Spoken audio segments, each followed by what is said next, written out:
আসসালামু আলাইকুম। প্রিয় দর্শক, অন্য মঞ্চের আলোচনায় আপনাদের সকলকে আমন্ত্রণ জানাচ্ছি।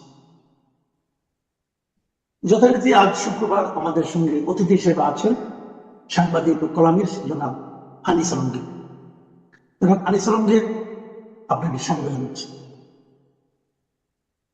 জনাব আনিস আলমগীর, একটা জিনিস খেয়াল করেছেন, এটা জুলাই মাস। আমাদের গত 3টা জুলাই 3 ধরনের জুলাই।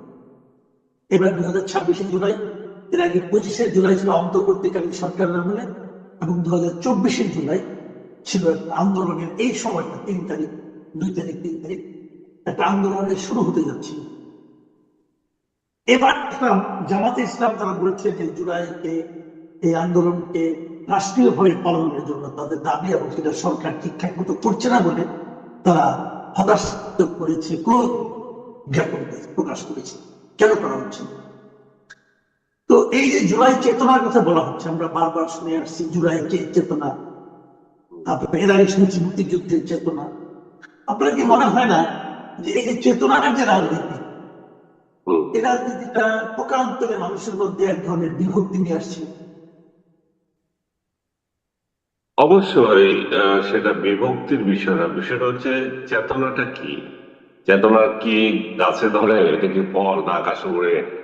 এটা এটা এটা তো এটা যেটাই হোক, এটা 71-এর চেতনা হোক কিংবা 24-এর এই চেতনা হোক, কিন্তু যখন জনগণ দেখে যে চেতনার নামে কিছু চেতনাবাজ রাতারাতি প্রভাবশালী এবং ধনী হয়ে ওঠে এবং আইন তাদের ছুঁতে পারে না, এবং থানায় মামলা, হামলা হামলা করলে তারা রাষ্ট্র তাদের পক্ষ নেই, তখন তো এটাকে চেতনা ব্যবসা মানে। এবং 71-এর চেতনা সুবিধাবাদীদের হাতে বন্দী ছিল, এখন জুলাই চেতনা আরেক ধরনের সুবিধাবাদীদের হাতে বন্দী। মুক্তিযোদ্ধা কোটা বাতিলের পক্ষে যারা ছিল তারা জুলাই যোদ্ধাদের জন্য কোটা দাবি করছে, সংসদে এই যে জুলাই পরিবারদের জন্য ভাতা দাবি করতেছে, আসন সংরক্ষণের ব্যবস্থা দাবি করেছিল ওরা। তো এমন একটা অবস্থায় আপনি মনে করেন যে মুক্তিযুদ্ধের সব পক্ষে লেখালেখি করেন জাফর ইকবাল, এবং এই রাজাকারদের পক্ষে লেখালেখি করে ফরহাদ মাজার। তো যদি হয় যে দুটাই জুলাই পক্ষে কলাম লিখলো জুলাই ফরহাদ মাজার, আর যে মুক্তিযুদ্ধের পক্ষে আহ, লিখলো আপনার জাফর ইকবাল, আমি এখানে রাজাকার শব্দটা ইউজ করছি, তার মানে জুলাই যারা করে তারা রাজাকার বোঝাচ্ছি না, এটা ফরহাদ মাজার যে রাজাকারদের পক্ষে কলম লেখে সেটাই বুঝাচ্ছি। এখন তো ওই চেতনা আর জাগে না। পাবলিক যেটা লিখলো এদের কলম হলো, তার চেতনা যাচ্ছে না, বরং বিরক্তি লাগে। জনগণ মুখ ফিরিয়ে নিয়েছে এবং চেতনা যেভাবে বিকশিত হওয়ার কথা ছিল হয় না। যেটা আমি বলছিলাম যে লুট, খুন এবং আপনার এই যে মববাজি, এত কিছুর পরে তো আর চেতনা, চাঁদাবাজি, এত কিছুর পরে তো চেতনা থাকে না। এবং চেতনা যদি হয় যে হোটেলের রুম ভাড়া করে 8 মাস ধরে মৌজ মাস্তি করে 12 লাখ টাকা বিল না দিয়ে চলে যাওয়া, চেতনা যদি হয় যে অন্যের মতকে দমন করা, চেতনা যদি হয় যে এই যে অন্যদেরকে গালাগালি করা, এবং জুলাইয়ের বিরুদ্ধে অবস্থান করলেই তাকে হত্যা করার হুমকি, তো এই এই ধরনের এই ধরনের ঘটনা বলে দিয়েই মানুষ বীতশ্রদ্ধ। মানুষ যেটা আশা করেছিল যে এই চেতনা ব্যবসা বাদ দিয়ে, জুলাই যে জন্য হয়েছিল, জুলাই তো এসেছিল একটা বৈষম্যহীন সমাজ প্রতিষ্ঠার জন্য। মানুষ চেয়েছিল একটা বৈষম্যহীন দেখবে, সেটা যখন হয়নি, পাবলিক স্বাভাবিকভাবে হতাশ। এবং এটা এটা যে আরেকটা ব্যবসা রূপ নিয়েছে কিছু লোকের ইচ্ছায়, কিছু লোকের হস্তক্ষেপে, সেটা হচ্ছে বিষয়। এবং এটা ভেরি আনফর্চুনেট যে এতগুলো ছেলে প্রাণ দিল একটা কজে, সেটাকে কিছু ব্যক্তি কক্ষিগত করে নিল, তাদের নিজেদের পকেটে ভরলো, এবং ইনক্লুডিং ইউনুস এবং আরো যারা যারা আছে আজকে স্বাধীনতার বিপক্ষ শক্তি, যারা এই জুলাই দিয়ে সবচেয়ে বেশি লাভবান, তারা যারা স্বপ্নেও দেখতে পারে না যে বাংলাদেশের, স্বাধীন বাংলাদেশের জাতীয় সংসদে তারা বিরোধী দলীয় আসনে বসবে, এবং তাদের তাদের হয়ে এই যে এনসিপি, তাদের বলে বসে আবার এই ওদের সঙ্গে সুর মিলিয়ে অন্যদের মুক্তিযুদ্ধের বিরুদ্ধে, মুক্তিযুদ্ধের আহ এটি কি বলবো, অগ্র সৈনিক, যেটা যেটা যার নেতৃত্বে বাংলাদেশ সৃষ্টি হলো, সে বঙ্গবন্ধুর বিরুদ্ধে বাজে কথা বলছে, এবং বঙ্গবন্ধুর নামে একটা হল ঢাকা বিশ্ববিদ্যালয় হবে, সেখানে তাকে বলছে যে স্বৈরাচার ফ্যাসিবাদের প্রতীক, তার নামে কোথাও কিছু হতে পারবে না, তার নামে আবরার, তার এভিনিউ, বঙ্গবন্ধু এভিনিউ বাদ দিয়ে আবরার এভিনিউ করে, বঙ্গবন্ধু মেডিকেল কলেজের নাম চেঞ্জ করে দেয়, বঙ্গবন্ধু হলের নাম বলতে চায় হাদি। এই যে তাদের যে রুচিবোধ এত নিম্ন স্তরের, এগুলো দিয়ে তো বোঝা যায় যে আসলে জুলাই কি ছিল, জুলাইয়ের প্রতি মানুষ কেন ক্ষিপ্ত হচ্ছে। জুলাই যে মহান একটা আদর্শ নিয়ে এগোনোর কথা ছিল, যে দৃষ্টিভঙ্গিতে এগোনোর কথা ছিল, ইনক্লুসিভ সোসাইটি চিন্তা করার কথা ছিল, সেটা তো করে নাই। সে কারণে মানুষ হতাশ। যে হতাশ হোক, কিন্তু ইদানিং আমি এই জন্য লক্ষ্য করছি সোশ্যাল মিডিয়ায় এবং বিভিন্ন জায়গায় যে জুলাই আন্দোলন, এটা তো একটা বড় আন্দোলন ছিল, তো কোনো সন্দেহ নেই, অন্তত আমি তো সেভাবে দেখি। কিন্তু জুলাই যেন একটা মানুষ নিয়ে আবার স্ট্রং করছে, এখন জানি জুলাই যেন অনেক সময় অনেকে সোশ্যাল মিডিয়ায় দেখছি এটা নিয়ে হাসি তামসা হচ্ছে। তো এটাও কিন্তু বরাবর না নাকি, এটা আসলে কি কারণে মনে হচ্ছে? ওই যে আচরণ, আপনি জুলাই নিয়ে, আমি এটাই তো বললাম, চেতনা জিনিসটা তো আর আকাশে বাতাসে ঘুরে বেড়ায় না, এটা লোকেরা ধারণ করে। এই চেতনাধারী লোকদের আচরণ যখন এরকম হয়, তখন তো অন্যরা এটা নিয়ে ট্রল করার সুযোগ পায়। এবং এটাও সত্য যে একটা প্রতিপক্ষ তো আপনার থাকবেই, আপনার প্রতিপক্ষ এই সুযোগ নেবে। জুলাইতে যে এতগুলো লোক মারা গিয়েছিল, জুলাই কেন হয়েছিল? জুলাইতে একটা অনির্বাণ ছিল, আওয়ামী লীগের এক মানে এক চোখা নীতি বা অন্যকে অবহেলা করা, ভোটাধিকার হরণ করে নেওয়া, কোনো অনুষঙ্গ যে যোগ হয়েছে, সেটা কিন্তু জুলাই ছিল। কিন্তু সেটাকেও একদল লোক ভুলে যাচ্ছে, একদল লোক এটা ভুলে গিয়ে জুলাইকে ডাইরেক্ট আক্রমণ করছে। এবং দুইটাই সত্য, আপনি আক্রমণ করতে দিচ্ছেন, আবার আপনাকে আক্রমণ করছে। এই যে আমাদের সিনেমা বা অন্যান্য গুলোতে দেখেন যে এটা নিয়ে ডিবেট ওঠে যে ইসলামকে অবমাননা করার জন্য রাজাকারদের আহ এমন একটা চরিত্র রাখে যেখানে দাঁড়িয়ে টুপি পরিয়ে দিচ্ছে। হ্যাঁ, আবার দাড়ি টুপি, আবার এটাও তো সত্য, দাড়ি টুপিওয়ালা লোকেরাই সব মানে অকাম করলে সেটা ইসলামের উপরে পড়তেছে। মানে আমি বুঝাতে পারছি কিনা আপনাকে জানি না, মানে আপনি এমন কিছু কাজ করেন না ওই লেবাস ধরে, যেটা দ্বারা আপনার যে কজ সেটা সেটা ক্ষতিগ্রস্ত হয়।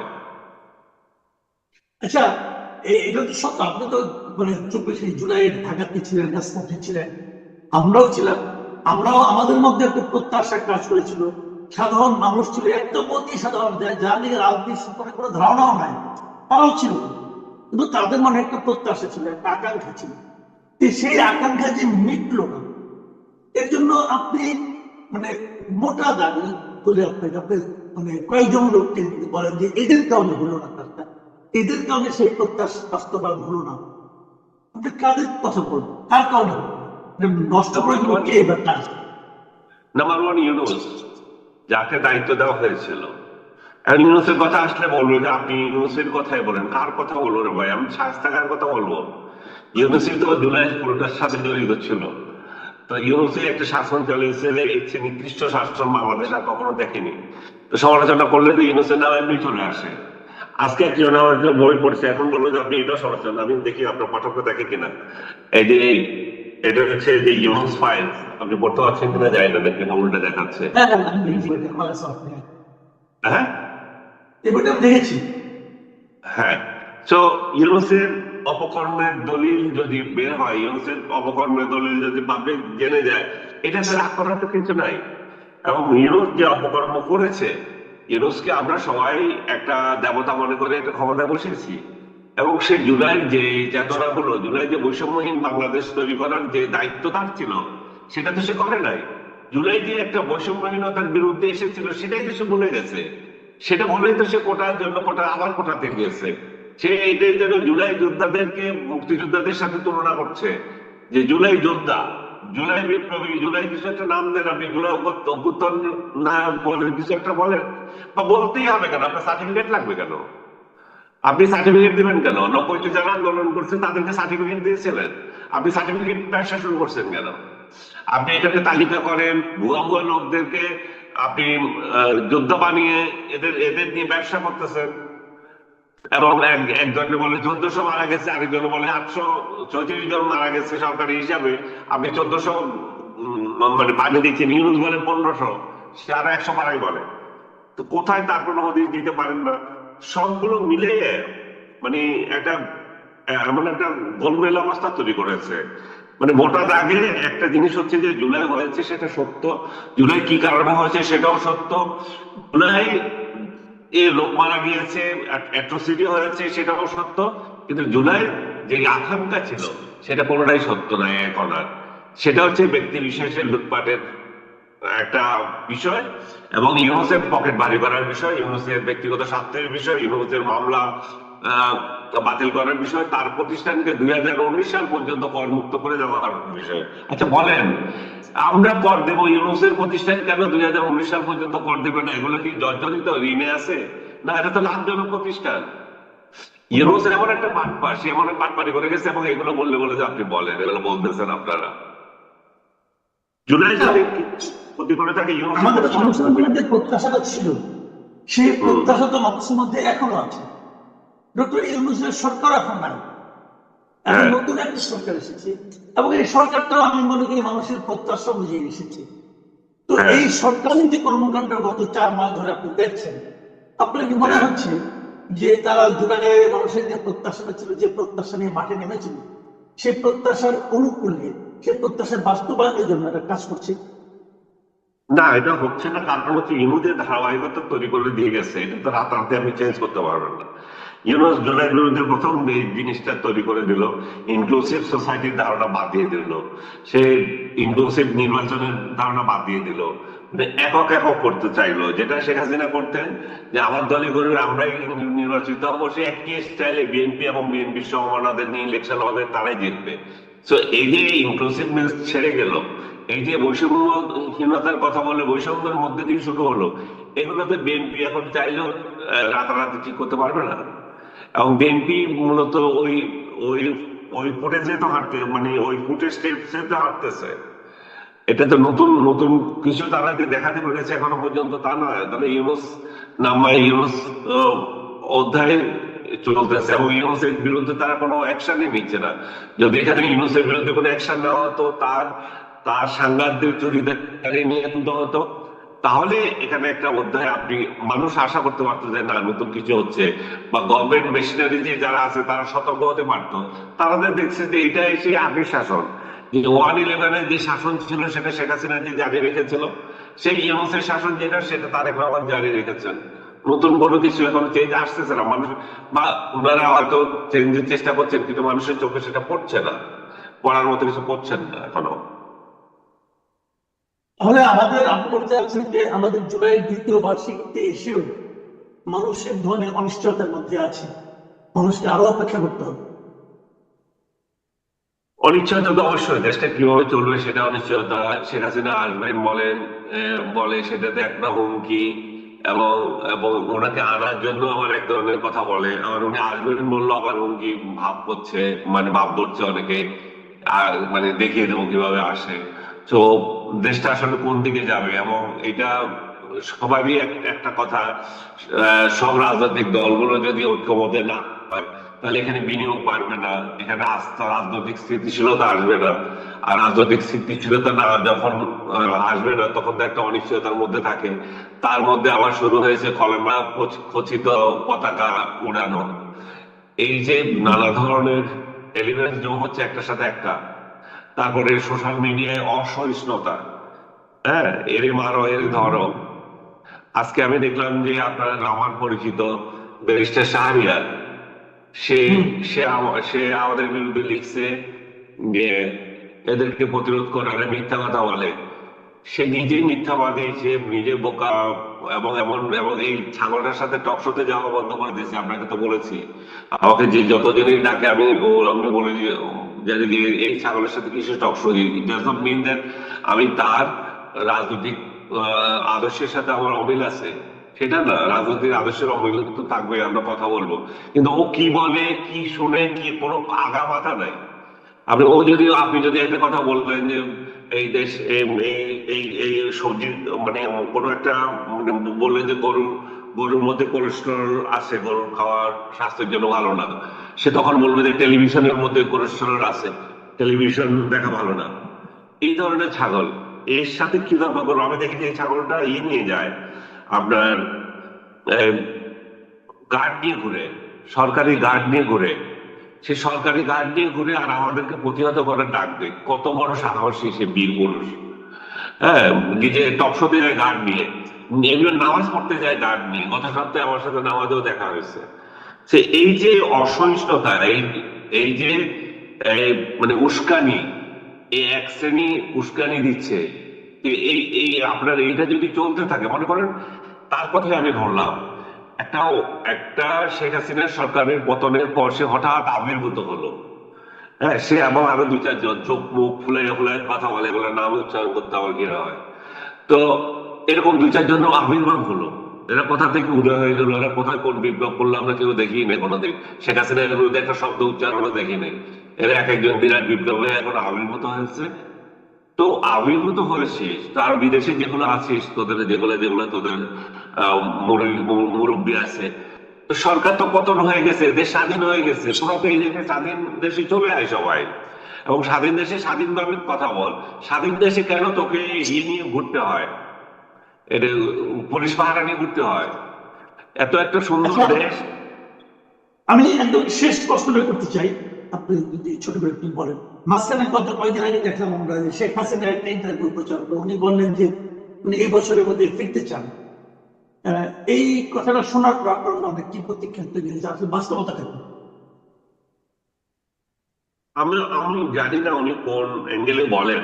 বাংলাদেশ কি প্রস্তুত এই মুহূর্তে ওনাকে অ্যাকসেপ্ট করার জন্য? অ্যাকসেপ্ট করবো না, মানে আমি বলবো যে নিরাপদ ওনার জন্য, যে মানে উনি ফাঁকাতে আসবেন।